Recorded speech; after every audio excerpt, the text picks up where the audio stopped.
Hello, Doctor. We are Group 2. Our group project title is Student Mental Health State Prediction. This is our group member. First, introduction. The importance of college student mental health cannot be overemphasized.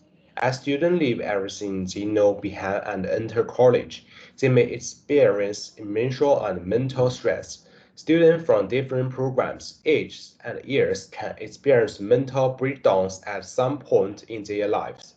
Therefore, it is important to analyze the mental state of college students through questionnaires.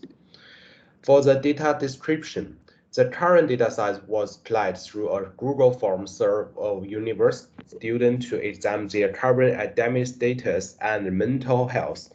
There are 101 records in the dataset. For the missing value, we can analyze the missing value.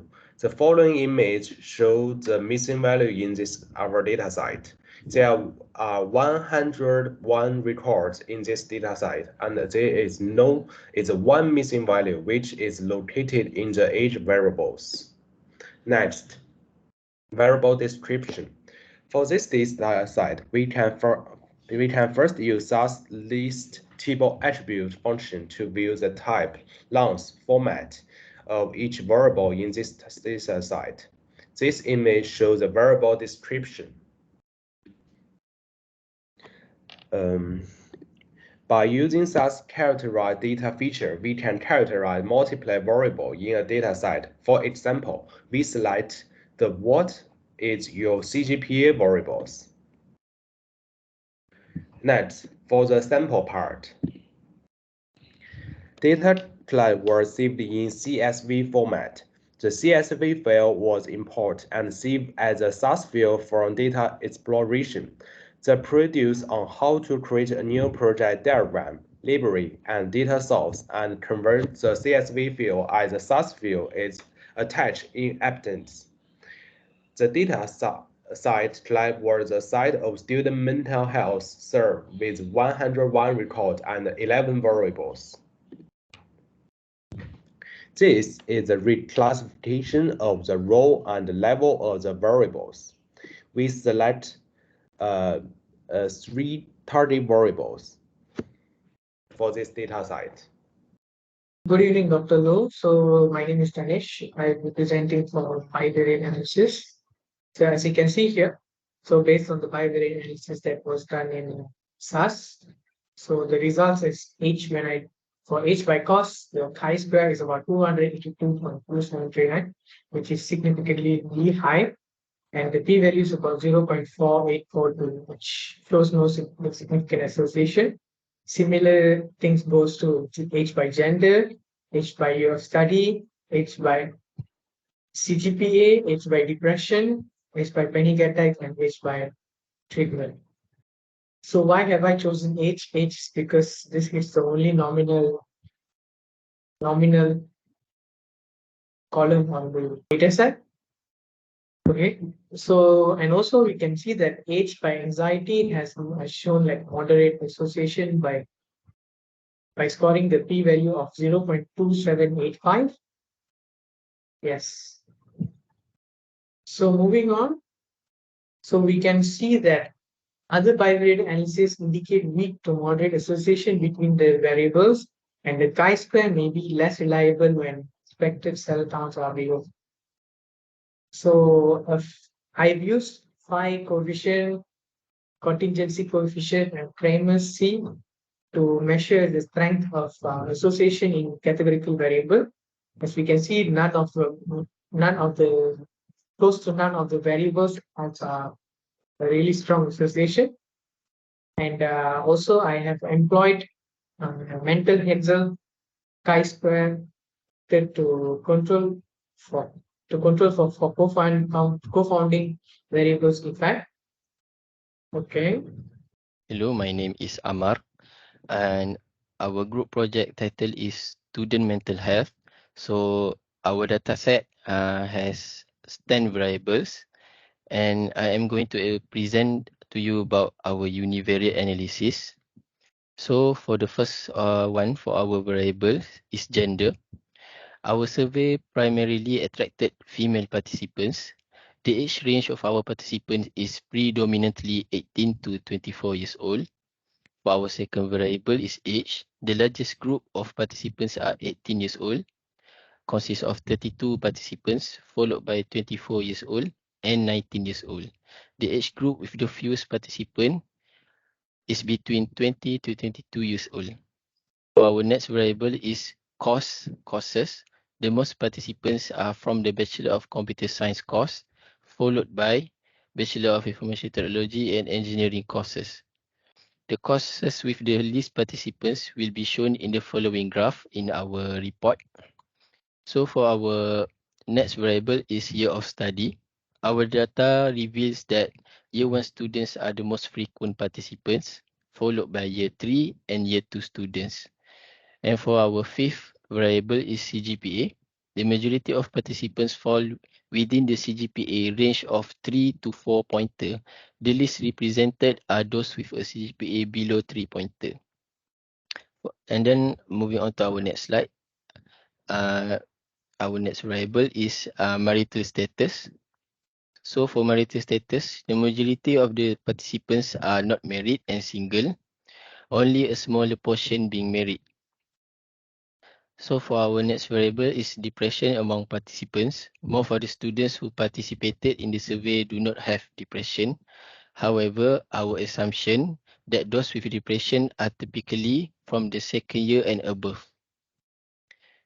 Then for our next variable is anxiety.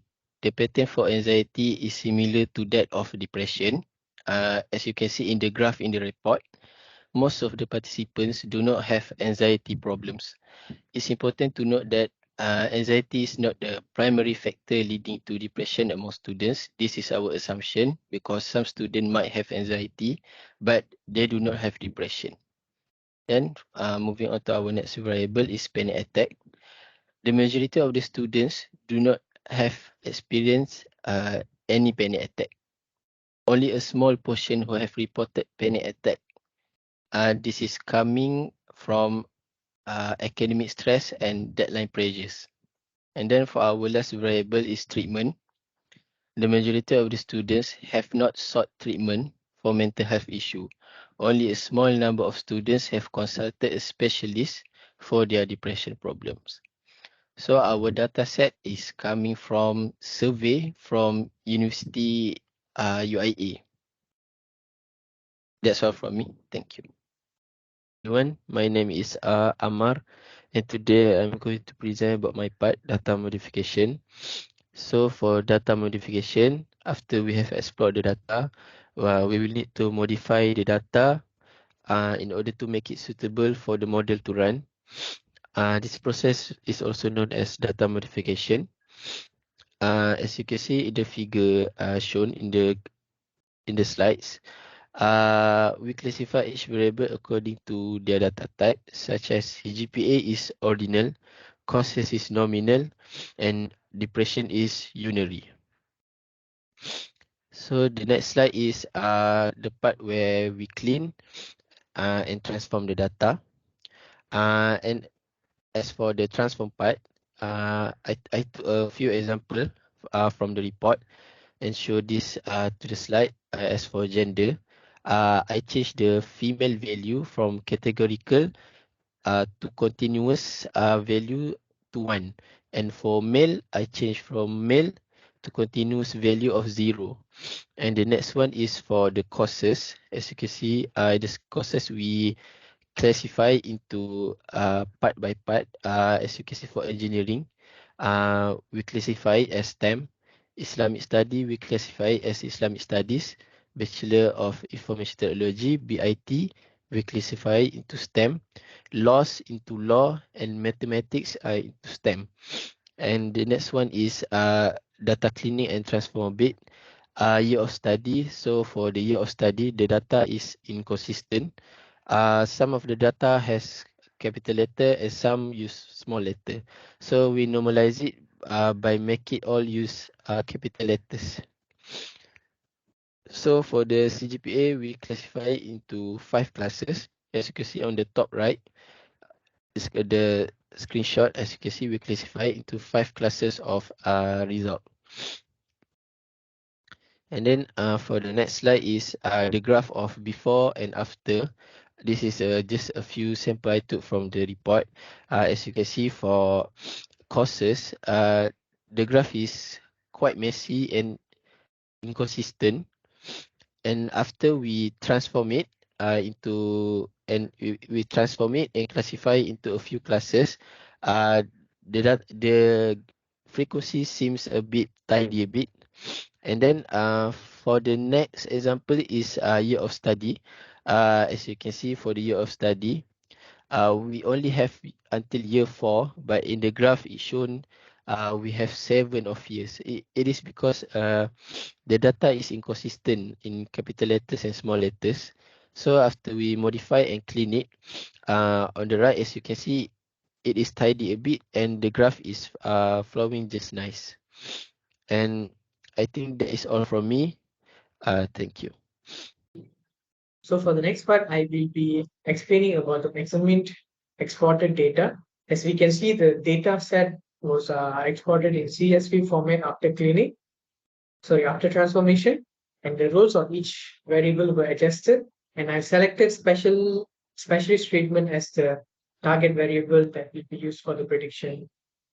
And the level of each variable columns have been assigned accordingly. Age as interval, anxiety as unary, CGP as ordinal, cause as nominal, depression as unary, gender as binary, marital status as unary, panic attack as unary, and year study as unary. And in terms of data examinations, we find no missing names for the age variable and no significant noisy or inconsistent data for the identified variables. So the outliers in each variable will retain to maintain the originality of the data set. Okay, moving on. So moving on to the data set partitioning. So we have created training data and validation data, dividing it into 51 to 49 ratio using the data partition mode instances.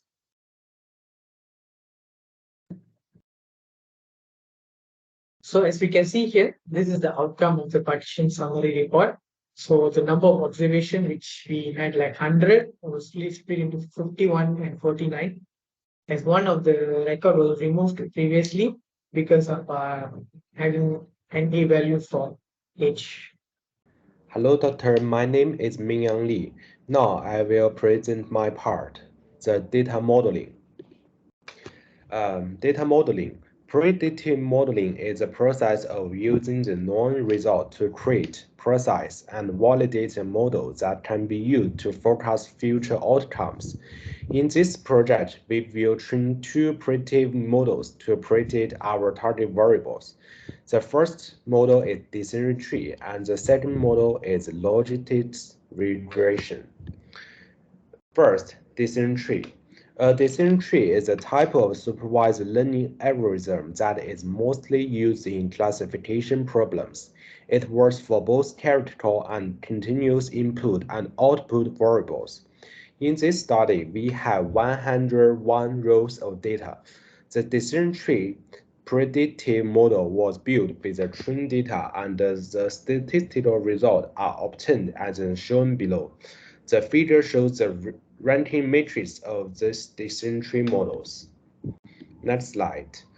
The leaf statistics in SAS refer to the summary statistic for each terminal node or leaf in a decision tree, detailing information such as the number of observations, target variables, statistics, predicted values, and other node-specific measures.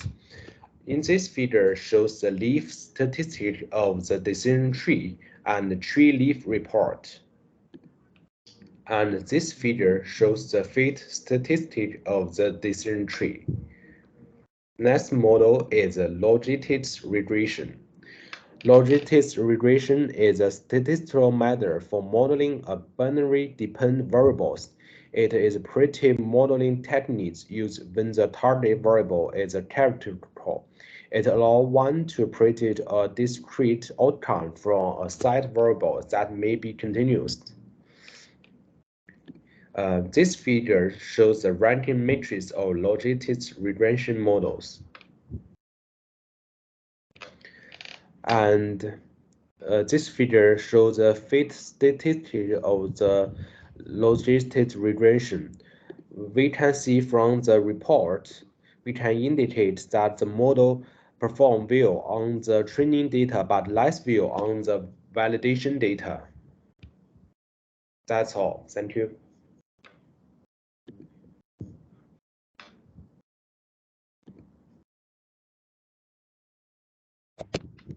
Hello, doctor. My name is Chu Zhao. I will present my part, assess. Model comparison in SAS is a method used to compare the performance of two or more statistical models. They are used to predict the outcomes of particular target variable. The objective is to select the model that performs the best in predicting the outcomes with the least amount of errors. The figures shows the model comparison result. The output compares the performance of a regression model and a decision tree model using the mean square error (MSE) metrics for both the training and the validation datasets. The lower the MSE, the better the model's performance. The regression model outperforms the decision model tree on both the training and the validation datasets, indicated by its lower MSE values. Thus, it is selected as the best model. However, a significant difference between the MSE values for the training and the validation datasets in the regression model might suggest overfitting, where the model may have become too specifically adapted to the training data and may not performance as well on unsense data. The tool feature shows the score distribution of decision tree and logistic regression.